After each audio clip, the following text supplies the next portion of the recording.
morning, everyone. Francis here from HyperScale Garage. Welcome back. And we've just finished part 8 of the Viva build. And this section, like quite a few of the other sections, has been a bit of a challenge. The instructions, as I said before, are okay.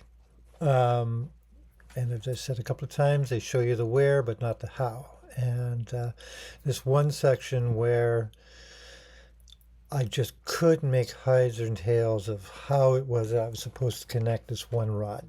And I put the video on pause for, it had to be in 20 minutes of just, okay, this can't be right. Well, this is maybe right. They eventually got it. We had put in a section of an axle through a loop that was incredibly floppy. I thought, well, this must have some meaning down the road. And sure enough, as we were going to install a intersecting rod, this one needed to be flipped up. It took me quite a while to figure that one out. But once I did, as usual, once you sort this thing out, it just goes together nicely. However, I am still finding the instructions challenging. Now, it could be because I'm a tad dyslexic. These are like IKEA designs. I cannot build IKEA products because I can't fathom how the instructions work. These ones are not quite as bad as IKEA. In fact, they're not bad at all. It's just, you just really have to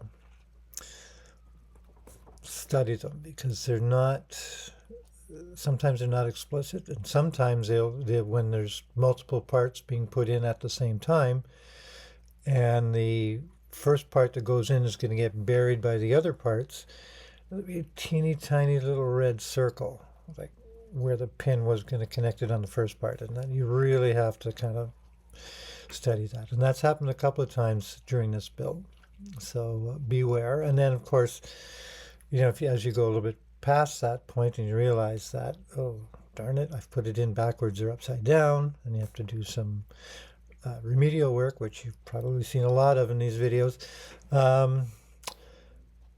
It's challenging, and as I say, this is the single most challenging build I've done since I can recall. I mean, I've done a few challenging ones, but between the complexity of the actual build and the ambiguity of the instructions, I'm personally finding this challenging.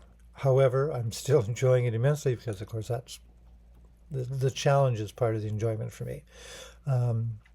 So with that, I don't want to discourage anybody. This is a great model. It's a great build. Just take your time, and it'll all come together. And as I say, right now, it's really, we're getting into the more complicated stages of the build. So hang on, because there's more to come. Anyway, I can't thank you enough for watching. I really appreciate any thumbs up or comments you'd like to leave.